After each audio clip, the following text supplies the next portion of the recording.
السلام عليكم. لا تنسوا الإعجاب بالفيديو والاشتراك في القناة تشجيعا لنا لنستمر بنشر المزيد إن شاء مرحبا بكم معنا اخوان، سواء الناس الجداد ولا القدام معنا. كنتمنى نشوف شكون اللي هو جديد، شكون اللي جديد باش نعرفوا كيفاش ننظموا المحاضره.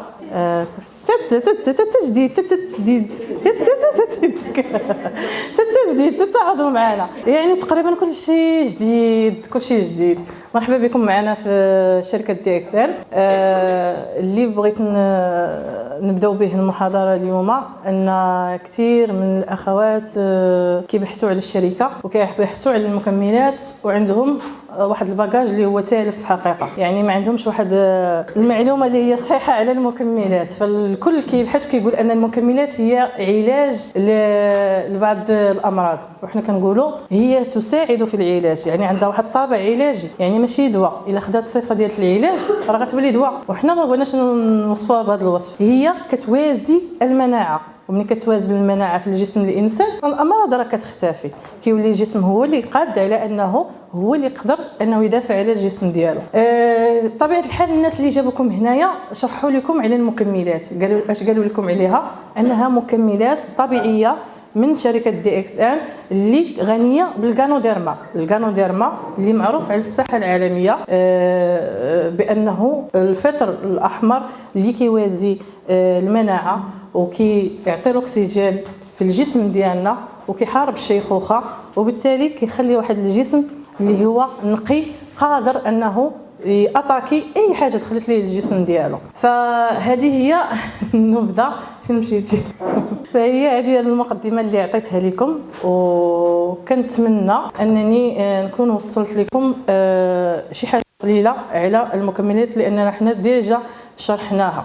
اذا كان عندكم شي استفسار حتى الاخر ديال المحاضره. اللي كيهمنا في الامر هو ان بزاف ديال الناس كيحاولوا انهم يبحثوا على مدخول ثاني باش يعاونوا راسهم، والجميل في الدي اكس ان كتعطيك هذه الفرصه. مادام كتجي كتاخذ واحد الحاجه اللي هي طبيعيه كتفيدك وتفيد الجسم ديالك، كتستافد منها، كتستثمر في الجسم ديالك، في الذات ديالك. فلذلك شركه دي اكس كتحل لك حتى واحد الباب، كتقول لك ان هذه المكملات اللي كتاخذ نتايا راه يمكن لك انك بيهم دير واحد المقاوله اللي تعاون بها راسك. كيفاش؟ بغيت ندير انا واحد الشركه وبغيت نستثمر الاموال ديالي، اولا بغيت نبدا واحد الشركه اللي تعاونني في حياتي، اللي غادي تدخل لي واحد المدخول في حياتي. سناو السيدات تكمل. بغيت بالاخص ندير واحد المدخول لحياتي نستافد به في ذاتي، نعاون وليداتي، نعاون على الوقت الصعيبه، نعاون يعني الحوايج اللي خاصاني انايا مهمه.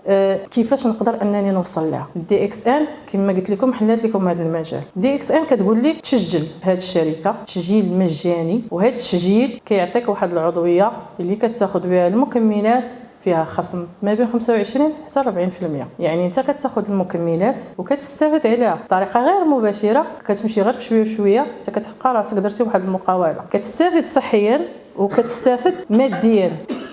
حلال لكم، صلاح لكم كاينه هذه الموجه ديال البرد. فالدي اكس ان كما قلت لكم كتفتح لكم هذا المجال، ولكن هذا المجال ماشي غير غادي نعتمدوا على اننا ناخذ المكملات ونبداو راه غادي يدخلونا الفلوس بكثره. انت جربتي واحد المنتوجات على راسك ولقيتي عليهم واحد النتيجه ولقيتي عليهم واحد الشفافيه والمصداقيه، فلا بد ما غادي تقوليها لجارتك وتقوليها للناس ديالك ولعائلتك. بالتالي كتكوني درتي واحد الباجاج ديال الاستقطاب بطريقه غير مباشره. انت خديتي المعجون ديال الاسنان فاد بنتك، ياك مشيتي قلتيها لجارتك، قلتيها لوحده اخرى، انت كونتي دابا شركه بطريقه غير مباشره، ما مخطط لها ما والو.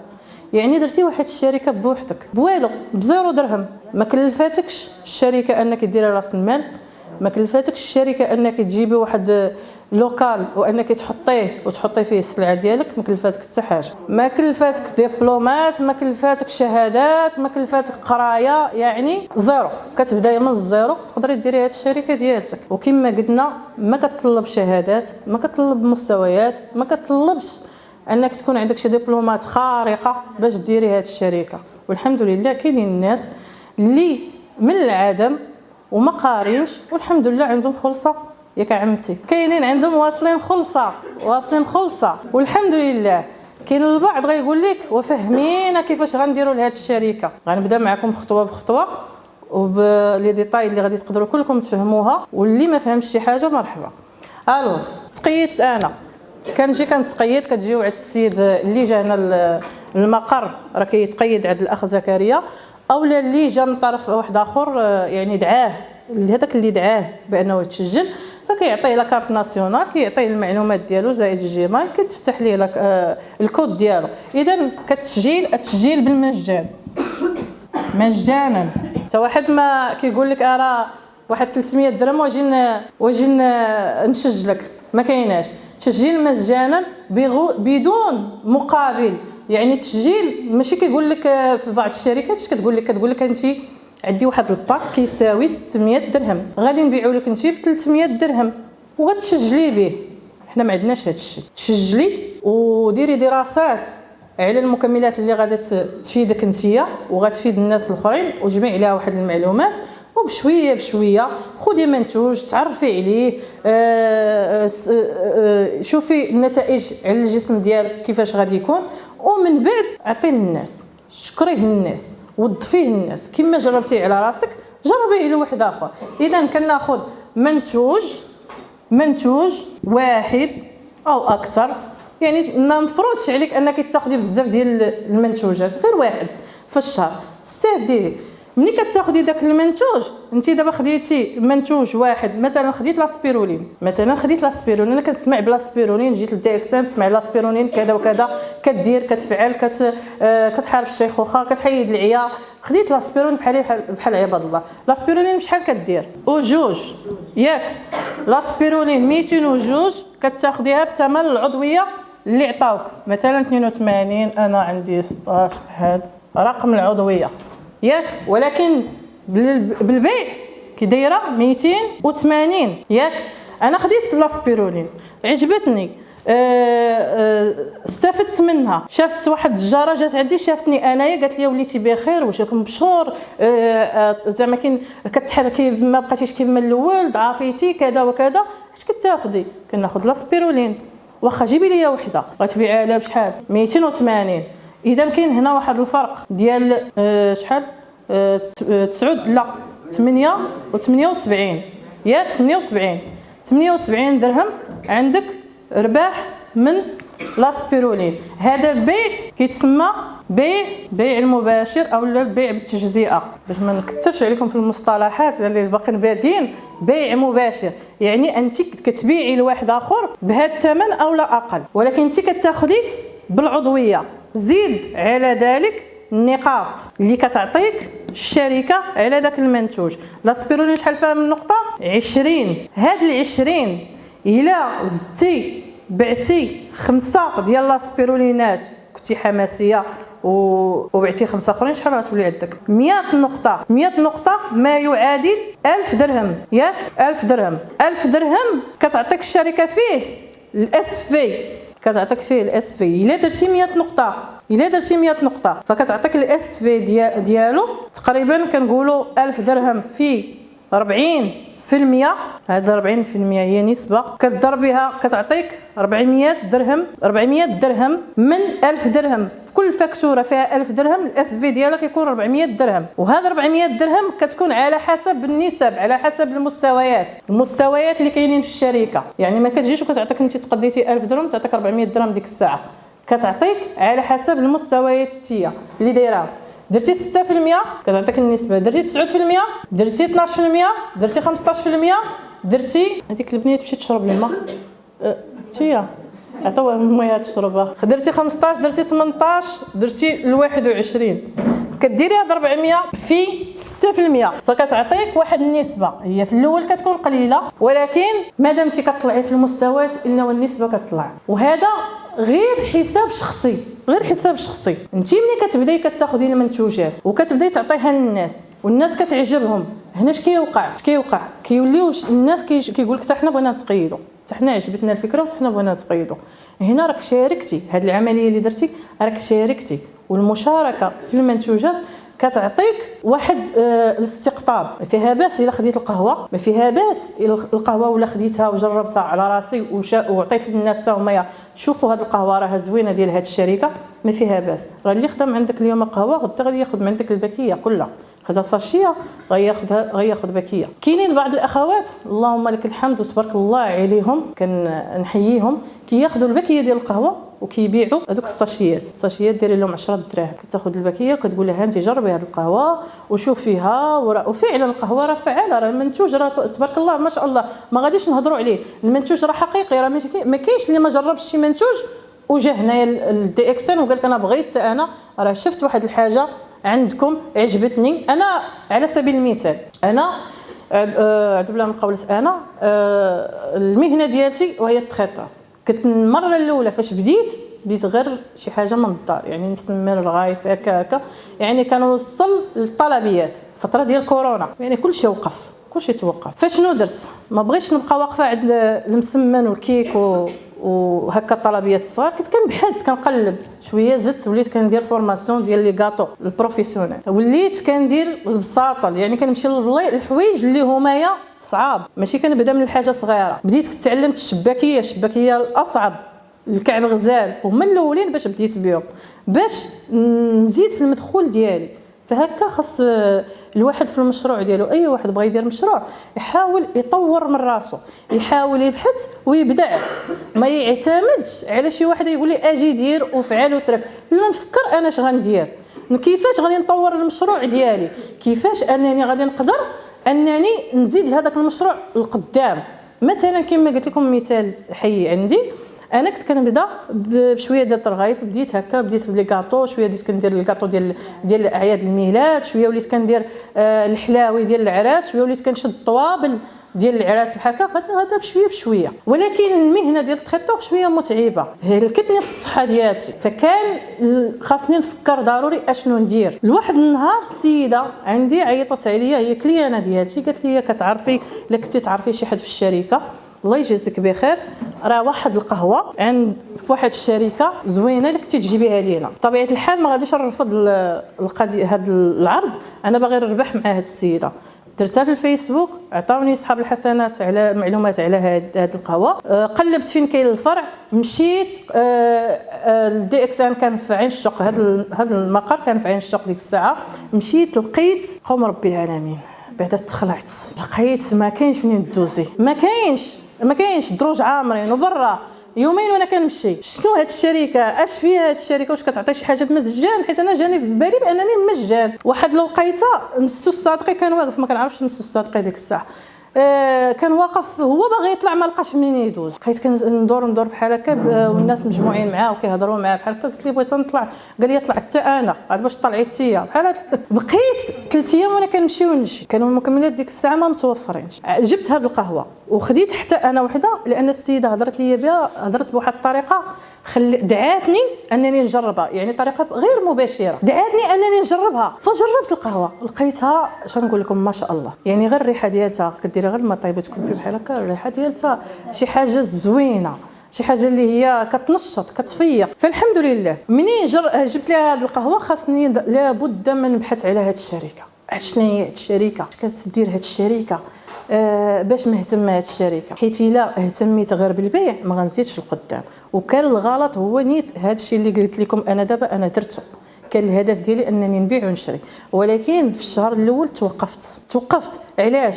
لانني غنولي نبيع للناس الكذوب.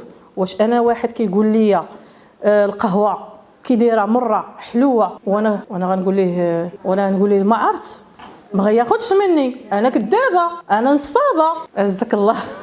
ما كنقولش لك انا نصابه المهم، ولكن انا خاصني نبيع لواحد الشخص شي حاجه نجرب على راسي. فهذا هو اللي بغيت نوصل ليه انايا، نجرب على راسي انا الاولى، ناخذ الحاجه ونجربها على راسي، نعرف المذاق ديالها كي دايره، اش كدير، كيفاش دابا بحال لاسبيرولين كيفاش غادي ناخذها، شنو هما الاعراض اللي نقدر انني ناخذ لاسبيرولين، والاعراض كتكون من بعد خاصني نجربهم في راسي باش نعرف انا نوصلهم للناس، باش ما يقولوش لك راك نصابه. خاصك تجربي المنتوج. مثلا بحال كناخذوا دابا الفطر الريشي، ضروري ملي كتدخل المكملات للجسم ديالنا كيتخربق الجسم كله، يعني كيطلع السكر كيهبط للطونسيو كترون الدات. هنا كاينين بعض الاخوات كيعطيو المنتوجات وما كيقولوش للناس اش واقع. اش كيديروا الناس اللي كياخذوا المكملات؟ كيمشيو ديريكت كيحطوا داك المنتوج وكيمشيو على الطبيب كيتجاراو. اولا كاينين شي ناس اللي كنعرفهم السلام، اولا كاينين الناس اللي وقعت لهم هذه الحاله وكنعرفهم وصلوا حتى للبوليس، غيوصلوا حتى للبوليس. فعلا كاينه هذه القضيه. علاش؟ لانك انت ما عطيتيش للناس الفكره، ما عطيتهمش الفكره، ما عطيتيش، ما قلتيش لهذيك السيده انك ملي غادي تاخذي الفطر الريشي راه اللي غيوقع لك وها اللي وقع لك في الذات ديالك وغادي تهيئيها، ما درتيش لها. فهذا كيبان لي مشروع الا مشيتي بهذه الطريقه ما غاديش الواحد ينجح. لذلك حنا كنقولوا ديما ان المشاركه ديال المنتوجات، يعني ثلاثيه النجاح اللي كاينه في دي اكس ان هي الاستهلاك والمشاركه. وهذه المشاركه هي اللي كتعطيك بناء الفريق. كنستهلك، نجرب على راسي، كنشوف الحاجه اللي انا خديتها وجربتها على راسي نعطيها لواحد اخر، غادي نعرف كيفاش نهضر عليها.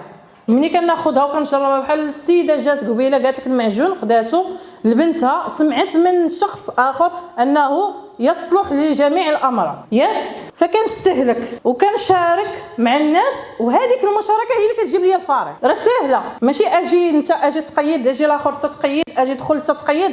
هنا راه كيكون فريق خاوي. هذا مشروع. خلي العائله، ما كاينيش كاع العائله ناجحه كتنجح شي واحد، كاينه غير اغلبيا كتهرس، فهمتي؟ خلينا من العائله. احنا ما نهضروش وما ندخلوش في العائله، حنا كنهضروا على مشروع بغيتي يكون ناجح ديري هاد ثلاثه الحوايج. انت بغيتي دخل، حنا كنهضروا على الناس اللي باغيين يديروا الدخل. اما الناس اللي باغيين على قبل صحتهم يبداو بالمنتوج واحد ثم الثاني ثم الثالث ثم غاديين، وهما غيبان لهم النتيجه في الشهر، غيبان شي حاجه كتغير.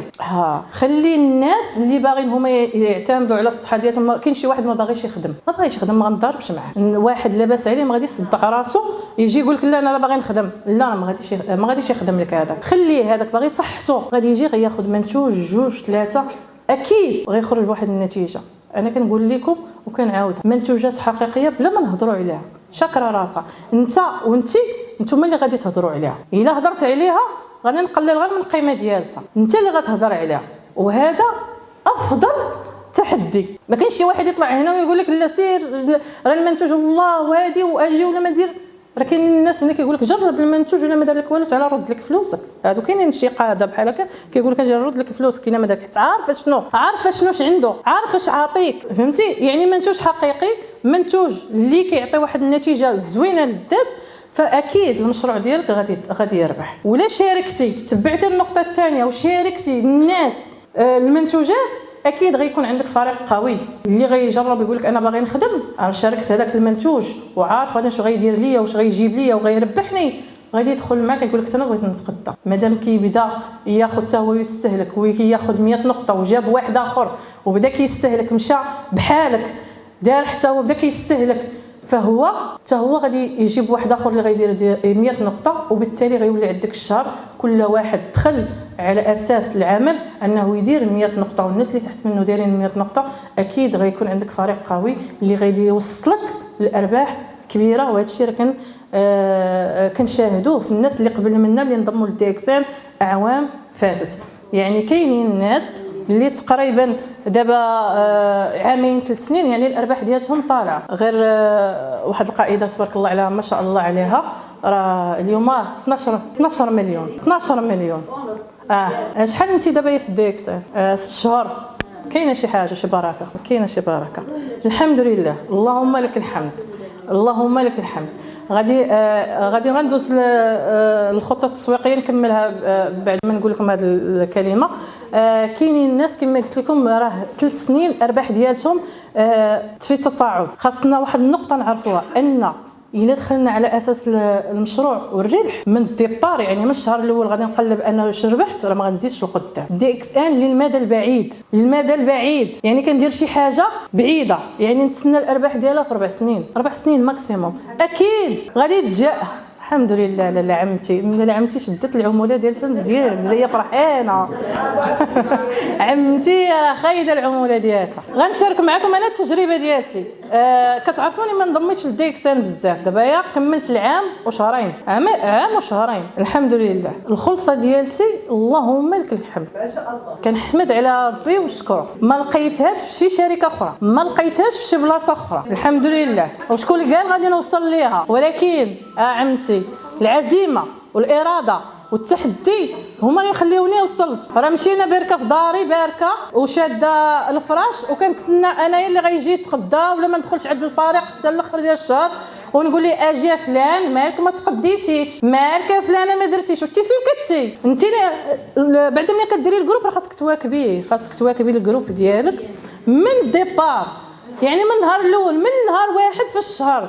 يعني كاع الا ما بغاتش كاع تغدى، كي دايره فلانه، لاباس عليك فلانه، شنو اليوم درتيها فلانه، نهضر مع الجروب. واخا كثر عندي انا تبارك الله ما شاء الله، عندي تقريبا فايت 1000، وكندخل عندهم راك داخله عندي الجروب كل صباح الخير، صباحكم مبروك، كي دايرين، لاباس عليكم. كنلوح واحد المعلومه، اليوم كنلوح على الفطر الريشي، الغد لي كنلوح على عرف الاسد، لاسبيروني، الغد لي كنجيب شهادات من عندي من الجروب ديالي. الاخت راه انضمات لينا جديده، يعني كان من شهادات. يعني عندي تجارب الحمد لله في السكر، عندي تجارب في لاطونسيون، عندي تجارب على جرثومه المعده، عندي تجارب على الحساسيه، عندي تجارب على لاتيرويد. الحمد لله هي معنا شهاده حيه، وان شاء الله تعطينا الشهاده ديالها. هادو كلهم خاصك توصليهم.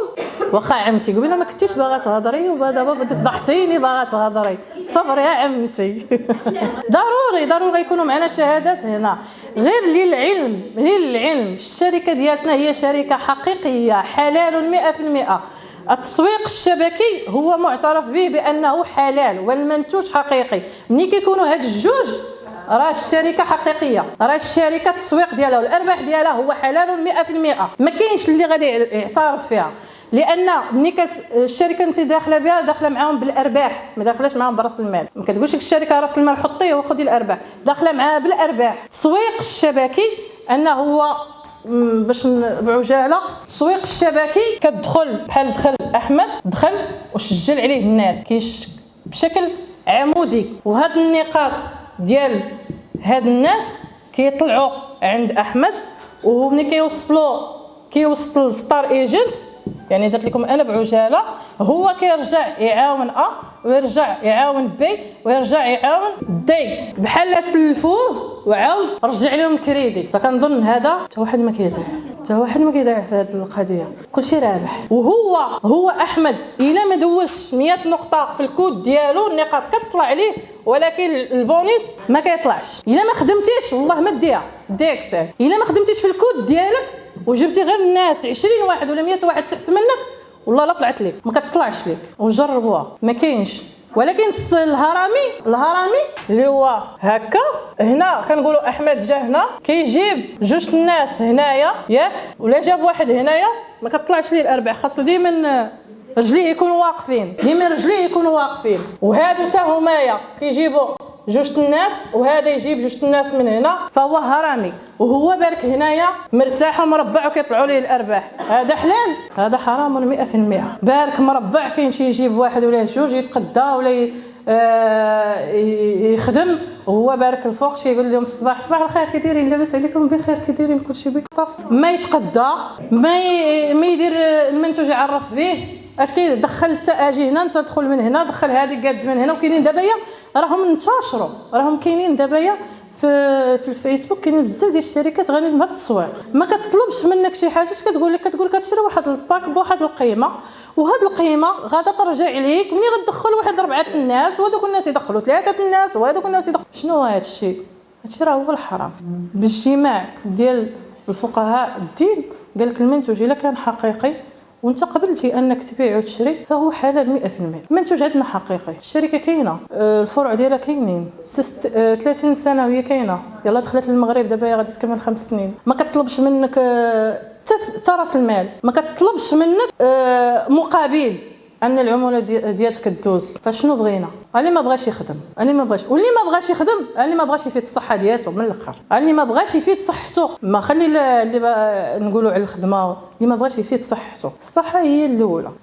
بالنسبه للناس اللي كيقولوا الاثمنه غاليه، الغالي ثمنه فيه، ياك ولا لا؟ واش انت خديتي واحد المنتوج لقيتي عليه صحتك، واش انت عرفتي داك المنتوج شنو فيه؟ راه الفطر الغانوديرما اغلى مكون في ماليزيا. هذا المكمل كان عند القدماء في الصين، كان الواحد الا جابو الوزن ديالو كيعطيوه ليه ذهب. جبتي واحد الفطر ريشي كيقول لك تعبر نعطيك وزنك ذهب، ومقتصر على الملوك فقط، الناس اللي عندهم الدخل. وهاد النبته بحال كنقولوا حنايا هنا عندنا في المغرب الزعفران، الزعتر ولا العسل الحر ياك، ولكن هي اكبر قيمه غذائيه. يعني سبحان الله العظيم، راه مصور لكم هنا، غير شوفوا غير سبحان الله العظيم الفطر الريشي كيفاش داير، بحال الجنين في رحم الام، عنده بزاف ديال الى حليتو لداخل بزاف ديال الخصال، كل شعره فيه عندها فائده، كل شعره فيه حنايا الى غير ديك الزغبه الرقيقه عندها فائده. دار الابحاث ديالو مسيولين سيوجين لمده 10 سنوات على هذا الفطر، وقال كيفاش اننا نقدر نوظف هذا الفطر للناس كلشي خاصها تاخذه، والحمد لله راه خدا جوائز على هذا الخدمه ديالته اللي دار، ووصل هذا الفطر الريشي للناس كلهم، اللي اصبح حتى اللي ما عندوش يقدر ياخذه. فقال فين غادي نديرو، فين غنقدر انني نوظف هذا الفطر الريشي؟ غنوظفو في مواد استهلاكيه تفيد الصحه. هذاك الشيء علاش داروا لنا في المكملات الغذائيه. لذلك المكملات كلها اللي كتلقاو ديال الدي اكس ان فهي تتميز بهذا الفطر الريشي. المكمل الدي اكس ان حصريا عند هذا الفطر في مختبرات كيمر، مزارع تحت خبراء يعني بجوده عاليه، ماشي شي حاجه اللي كتنبت غير عادي وكيجيبوها ويحطوها لنا ويبداو يصنعوا فيها، لا، راه كتقطف بعنايه بمراحل بدراسات عاد باش كتوصل لنا، وكدوز في مختبرات عاد باش كتوصل لنا. راه هادشي علاش باش تعرفوا علاش المكمل راه غالي. يعني حاولوا تبحثوا، انا قلت لكم واحد الفكره وانتم حاولوا بحثوا، ديروا الدي اكس ان والمراحل اللي كيمر بها، وغادي تشوفوا من الزراعه حتى كتوصل لنا اللي دينا حنايا. يعني دي اكس ان كتقوم بالزراعه، دي اكس ان كتقوم من الزراعه للقطف، التسويق كدوز بالمختبرات العنايه، حتى البواطات بحال دابا لاسبيرولين، دوك البواطات اللي كنلقاو في الفطر الريشي ولا سبيرولين حتى راه بيو، ماشي شي حاجه اللي اصطناعيه وغادي تضرنا، حتى هو عمل ان هذوك القريعات يكونوا بيو. يعني كاع حتى لي كارطون هادو كلشي راه بيو. علاش؟ باش يوصل لنا واحد المنتوج صحي، ما ياخذوش شي واحد ويقول لك لا راه ضرني، هو ما غاديش يضرك، ما عمرو المكملات ما عمرها تضرك. واش غتضرك مطيشه ولا البطاطا ولا خيزو عندنا حنا ناكلوا فيهم غادي يضروك؟ ما غاديش تضرك. هذه اغذيه، غير اغذيه كتفيد الجسم، فيها الحوايج اللي كتضرك. خيزو كيضرك، مابقاش تاكلي صافي، مابقايش تاكلي، خدي بنانه، خدي بنانه صافي. بالنسبه لهاد البنيه خذوا لها هاد الكوكوس، خذوا لها هاد الكوكوس غادي يفيدها مزيان وعرف الاسم ان شاء الله. بالنسبه للناس ان شاء الله تكون النتيجه عرف الاسد والكوكوس.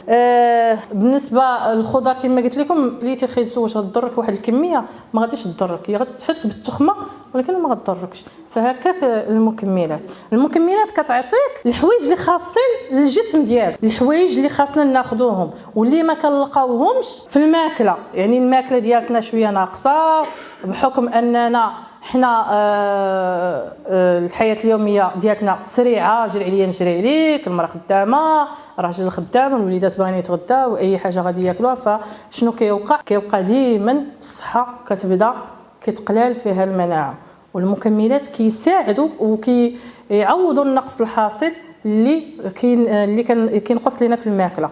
يعني كيعطيوك واحد توازن ديال المناعه، وملي كتوازن المناعه اكيد الجسم كيقدر انه يدافع على راسه.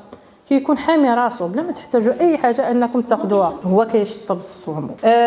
نقطه ثانيه بغيت نقولها للناس اللي هما كيسولوا واش ناخذ الدواء ملي كناخذ المكملات. الجواب الدواء مع المكملات ما كيتفاعلوا، حنا ماشي اطباء، حنا ما كنحيدوش الدواء للناس. الطبيب اللي متابع معاه خديتي المكملات ومع هذا الدواء استشر الطبيب ديالك من بعد استعمال المكملات. كتشوف راسك بحال الناس اللي عندي اكزامبل ديال الناس اللي عندهم السكري، اللي عندهم امراض السكري، ملي كيجيو كنعطيهم المثلث الذهبي كيبداو مع نظام غذائي بطبيعه الحال وواحد النشاط ديال الرياضه، يتحركوا ماشي غناخذوا ثاني المكملات ونبقاو باركين، يتحركوا ناخذوا المكملات ونظام غذائي، فكيبدا السكر 3 ايام الاولى كيطلع ويهبط كيلعب عليه. هذه الحاله في هذه الوقيته يشرب الماء ويتحرك ويستمر على الدواء ديالو اللي عطيه الطبيب والمكملات، ما يقع عليه والو. من بعد كيلاحظ بان السكر هبط، هنا كيلعب السكر كيطلع كيهبط كيلعب السكر، هنا الجسم كيتخربق.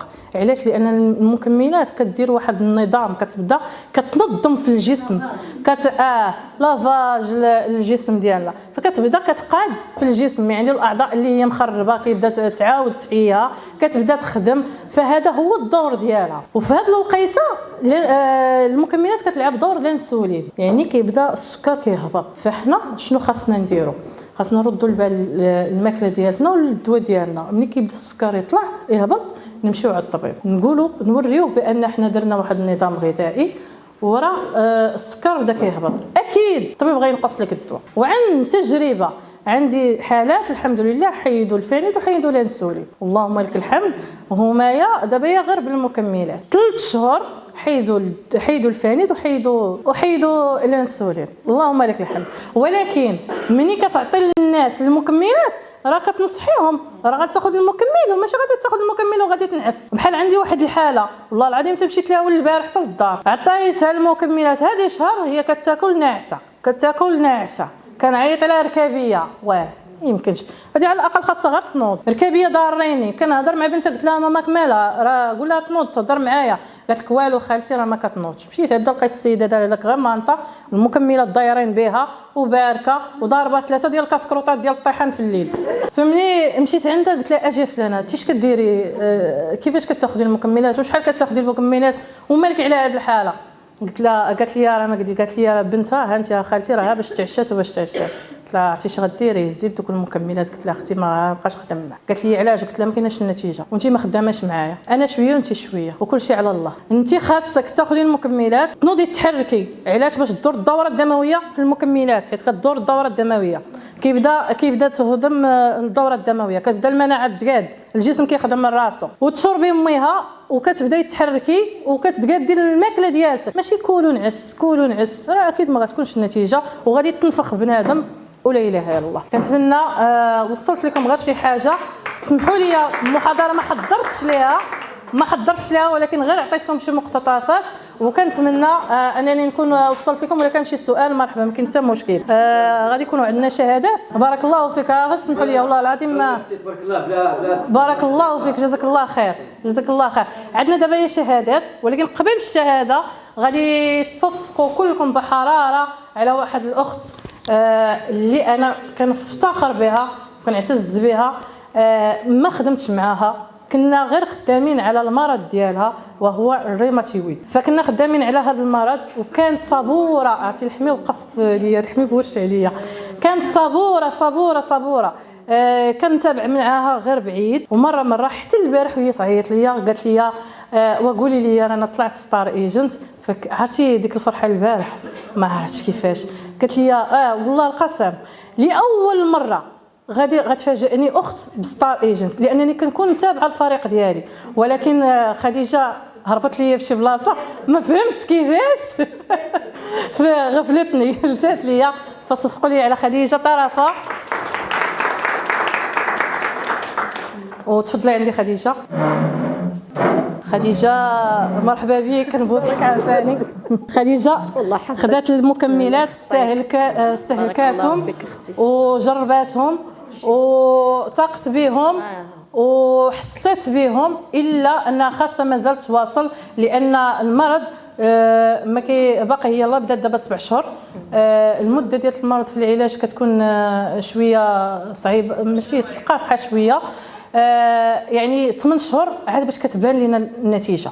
يعني النتيجه الحمد لله عندي تقريبا 5 حالات، لا في الديار الفرنسيه ولا في ايطاليا الحمد لله، وحده في بلجيكا، ومعايا حالتين، كاينه الاخت خديجه وواحد الاخت اخرى، وواحد الاخت حتى يلا انضمت لينا. نتمنى لهم الشفاء العاجل. وكتلاحظوا ان هذا المرض بدا كينتشر بشكل كبير، فردوا البال الماكله ديالتنا والنظام الغذائي ديالنا. راه حنا ملي كتعطي لولدك تشيبس، وملي كتعطي لولدك بيمو، وكتعطي لولدك حوايج ديال الزنقه، راك كتصيفطيه للمرض، راه غادي يكبر المرض. فننظموا الماكله ديالتنا، ما نمشيوش حنا للتهلكه وليداتنا للتهلكه. ردوا البال النظام الغذائي ديالنا ونرجعوا للماكله القديمه. الماكله القديمه نخاله، الذره، نحاولوا ناخذ الشعير، العسل، الزعتر، نحاولوا نطيبوا في الطاجين، نطيبوا في على الفراح. انا دابا والله العظيم كندير هذيك المجمر ونحط عليه هذاك الفراح ونطيب عليه البطبوطه، نحطها ونمشي نقضي غير ونرجع، ونخلي البطبوطه تطيب على خاطرها ونرجع بشويه وهادشي طيبه مسمنه ديالك. خاصنا نرجعوا الماكله ديالنا. شوفوا الناس ديال البكري واش كان عندهم هذا المرض، ودابا لا تيغويد ها السكر. حنا نقولوا التيغويد والسكر ولات بحال عندنا بحال هكا عادي، ولكن شوفوا الامراض الاخطر، ها القولون العصبي، ها الجرثومه المعده، ها التيفوئيد، ها الثعلبه الحمراء، ما عرفت امراض ما عمرني انا سمعتها في حياتي. نهار دخلت للدي اكس ان اكتشفتها. السرطانات عدد ولا حرج. يعني هذا الشيء مناش جاي. ماكلتنا كنكونسوميو حوايج اللي ما كتضر بالذات ديالنا، اللي كدير للتهلكه. فالله يشافينا ويشافي جميع المسلمين. وتبارك الله عليك خديجه، الشهاده تقديريه ان شاء الله، المناصب عليا باذن الله، سفيره. وهذا واحد البتي كادو من الجروب ديالي. الله يحفظك اختي، الله يحفظك، الله يخطيك، الله يحفظك. وتقول لنا شي كلمه؟ واش غادي نقول لك؟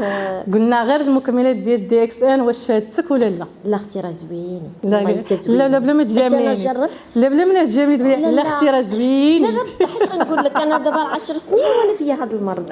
وجربت الاطباء اختصاصيين، ما خليت ما جربت. الحمد لله.